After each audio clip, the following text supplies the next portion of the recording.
तो 4 एजेंसियों के आंकड़े हमने आपके सामने रख दिए, जिसमें सीधे तौर पर भारतीय जनता पार्टी जो है पूर्ण बहुमत के साथ सरकार बनाती हुई नजर आ रही है सर्वे के हिसाब से। लेकिन 8 फरवरी को नतीजे सामने आएंगे। लेकिन अब 5वीं एजेंसी का आंकड़ा सामने रखते हैं। वो आंकड़ा क्या कुछ कहता हुआ नजर आता है, ये देखिए।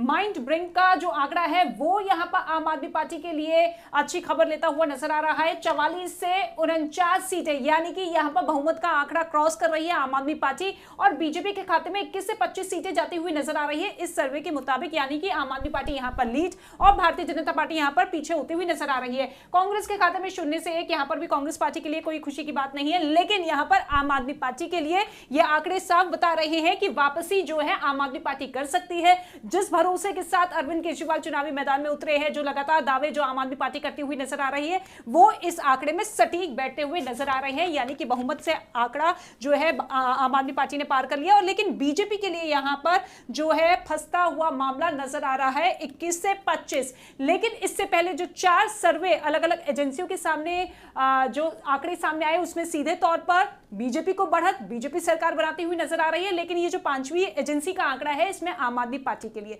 देखिए हर तबकों को साधने की कोशिश पुरजोर तरीके से सभी राजनीतिक पार्टियों की तरफ से की गई। लेकिन सबसे महत्वपूर्ण वोट बैंक, एक अलग तबका दलित वोट बैंक, जिसको लेकर हर एक पार्टी ये दावा करती है कि देखिए दलित राजनीति से ऊपर उठकर हम दलितों के उत्थान की बात करते हैं। शुरुआत जो है मायावती से हुई थी और उसके बाद तमाम राजनीतिक पार्टियां इसी बात को आगे बढ़ाती हुई नजर आई है। लेकिन आज भी सवाल यही बना हुआ है कि दलितों का उत्थान कितना हुआ है, दलित समाज कितनी विकास की धारा में जो है आगे बढ़ता हुआ दिखाई देता है। क्योंकि निम्न स्तर पर कहा जाता है कि दलित समाज जो है निम्न स्तर में जो पहले हुआ करता था, क्या उस तक भी तमाम सुविधाएं, तमाम विकास की बातें पहुंच रही है, विकास हो रहा है? क्योंकि आम आदमी पार्टी जिस चुनाव चिन्ह के साथ राजनीतिक दल बनी, राजनीतिक पार्टी आई, राजनीति में आई, उसका चुनाव चिन्ह झाड़ू है। और झाड़ू आपने देखा होगा कि दलित समाज का एक तबका जो कि झाड़ू साफ सफाई के काम से जुड़ा हुआ है, और उसी चुनाव चिन्ह के साथ जब आम आदमी पार्टी का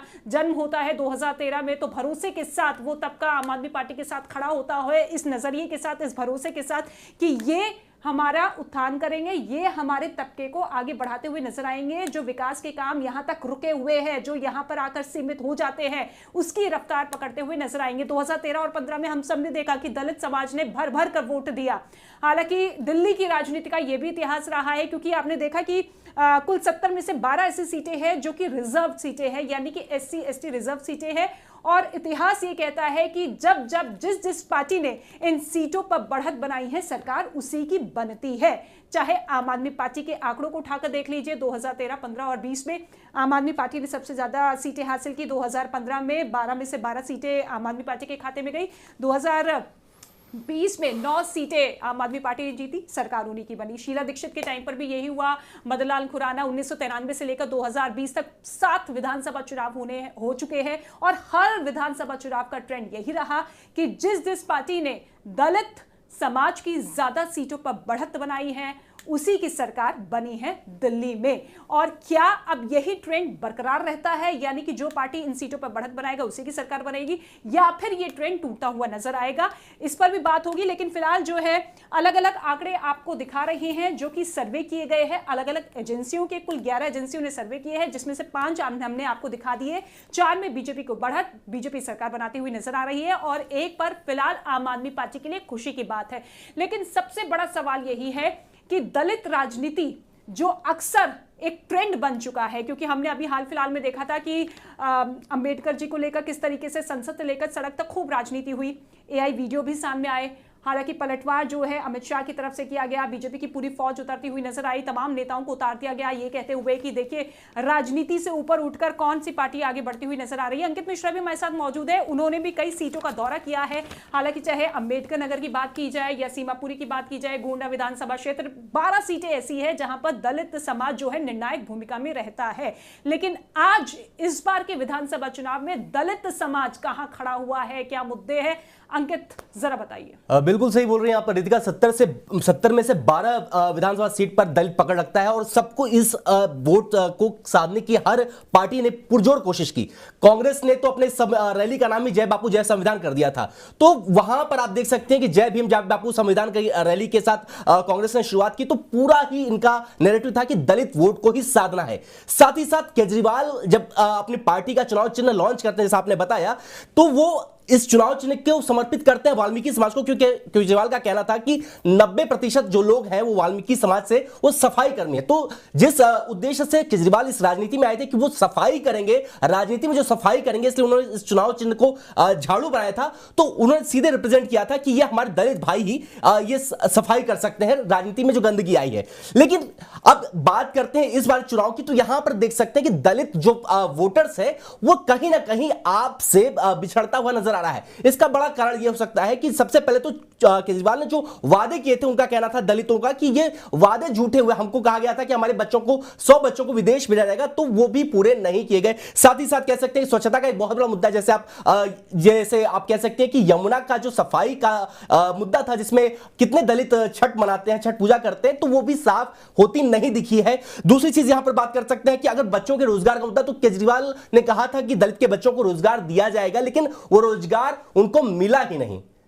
बिल्कुल, ये तमाम ऐसे मुद्दे हैं जिसको उठाने की पुरजोर कोशिश तो पार्टी की तरफ से की गई, लेकिन जमीनी हकीकत जो है खोखली साबित होती हुई नजर आई। और आपने देखा था कि अरविंद केजरीवाल ने जब अपने चुनाव प्रचार का आगाज किया था तो वाल्मीकि बस्ती गए थे, लेकिन बस्ती जाने से पहले उसी के नजदीक में जो मंदिर है वहां से उस कैंपेन की शुरुआत की थी और वाल्मीकि बस्ती में ही झाड़ू लगाकर 2013 में आम आदमी पार्टी का जन्म हुआ था। इस बात को आगे बढ़ाएंगे, लेकिन फिलहाल एक बात मैं और करना चाहूंगा रितिका। यहां पर आप देख सकती हैं कि जब यहां पर दलित का वोटर का मुद्दा कितना बड़ा है, आप देख सकते हैं कि चुनाव से पहले बीजेपी ने ताल कटोरा स्टेडियम का नाम बदल के महर्षि वाल्मीकि स्टेडियम रखने का भी ऐलान कर दिया है। तो कह सकते हैं कि दलित वोट को साधने की कोशिश पूरी तीनों पार्टी ने जबरदस्त की थी। और देखते हैं कि अब फिलहाल अगर आप कह सकते हैं एग्जिट पोल के नतीजे की बात करते हैं, तो वहां पर आप देख सकते हैं कि बीजेपी को लगभग कई सर्वे में बहुमत मिलती हुई दिख रही है। तो एक बहुत बड़ा यहां पर मुद्दा यह दिख रहा है। बिल्कुल, सर्वे में बढ़त तो बीजेपी को मिल रही है, लेकिन जो ये दूसरा सर्वे आया जिसके आंकड़े सामने आए हैं, वहां पर बीजेपी की मुश्किलें बढ़ सकती है। यहां पर बीजेपी की देखिए सरकार बनती हुई नजर नहीं आ रही है। वी प्रिसाइड एजेंसी का ये सर्वे सामने आया जिसमें आम आदमी पार्टी के खाते में 40 से 52 सीटें जा रही है, यानी कि बहुमत का आंकड़ा। भले ही वो ऐतिहासिक जीत आम आदमी पार्टी हासिल करती हुई नजर नहीं आ रही है, लेकिन कांटे की टक्कर में आम आदमी पार्टी जो है लीड लेती हुई नजर आ रही है इस सर्वे के मुताबिक। इसके अलावा बीजेपी के खाते में देखिए 18 से 20, यानी कि 20 तक यहां पर बीजेपी सिमटती हुई नजर आ रही है और कांग्रेस केवल 0 पर 1, यानी कि किसी भी सर्वे में कांग्रेस पार्टी जो है अच्छा प्रदर्शन करती हुई दिखाई नहीं दे रही है, जिसमें पूरी ताकत के साथ इस बार कांग्रेस जो है दिल्ली के विधानसभा चुनाव को देख रही थी। तमाम दिग्गज नेता इस बार उतरते हुए नजर आ रहे थे, कह रहे थे कि देखिए खोई हुई जमीन को हम वापस करेंगे। लेकिन फिलहाल ये जो आंकड़े हैं इसमें बीजेपी जो है पिछड़ती हुई दिखाई दे रही है। 18 से 23 सीटें और आम आदमी पार्टी 40 से 52, यानी कि सरकार बनाती हुई नजर आ रही है। तो कुल 6 जो है सर्वे सामने आ चुके हैं, जिसमें 2 में तो आम आदमी पार्टी क्लीन स्वीप कर रही है, लेकिन वहां पर बीजेपी फंस रही है। लेकिन बाकी 4 आंकड़ों में बीजेपी के लिए खुशी की खबर, बहुमत की सरकार बना रही है। लेकिन अब सवाल यही है कि जिन जिन स्ट्रैटेजी के साथ तमाम पॉलिटिकल पार्टीज जो है दिल्ली विधानसभा चुनाव में उतरी, किसकी स्ट्रैटेजी कारगर साबित होगी। क्योंकि हमने देखा कि हर वोट बैंक को साधने के साथ, हर समीकरण को साधने के बाद पार्टी की कोशिश यही रही थी कि वो जो माहौल है वो पूरी तरीके से वोट में तब्दील हो जाए, और उसकी जो पूरी की पूरी जिम्मेदारी अक्सर हर विधानसभा चुनाव या लोकसभा चुनाव में देखी जाती है वो आरएसएस की देखी जाती है। क्योंकि आरएसएस काडर ही उस वोटर को उस पोलिंग बूथ तक पहुंचाने में अहम भूमिका निभाता है, भले ही छोटी छोटी सभाओं के जरिए हो या फिर लोगों से एक 1-to-1 कनेक्शन की बात हो। क्योंकि भले ही चुनाव प्रचार जब थम गया था तो आरएसएस कैडर के साथ साथ तमाम राजनीतिक पार्टियों के हर एक कार्यकर्ता, छोटा सा लेके बड़ा कार्यकर्ता, चाहे नेता हो चाहे मंत्री हो, तमाम लोग जनता के बीच में मौजूद थे। और इन लोगों की पहुंच को देखकर लोग ये भी कह रहे थे कि देखिए ये तो आम बात है, लोग आएंगे, नेता आएंगे, वोट मांगेंगे, लेकिन 5 साल बाद भूल जाएंगे। लेकिन क्या इस ट्रेंड को इस बार जनता तोड़ती हुई नजर आएगी? क्योंकि एंटी इनकम्बेंसी अगर है तो लोग ये कह रहे हैं कि एक बार मौका दे दिया, दूसरी बार मौका दे दिया, तीसरी बार काम नहीं हो रहा तो फिर हम मौका क्यों दें? कब तक हम फ्री की राजनीति पर भरोसा जताते हुए नजर आएंगे? हालांकि कुछ लोगों का यह भी कहना था कि देखिए, फ्री की राजनीति से आप सामने वाले लोगों की आदत बिगाड़ रहे हैं। मदद के तौर पर आप चीजें दे सकते हैं, लेकिन अगर आप ये कहेंगे कि पूरी चीजें फ्री कर रहा हूं तो फिर मिडिल क्लास का आदमी कहां जाएगा, वो समाज कहां जाएगा जो कि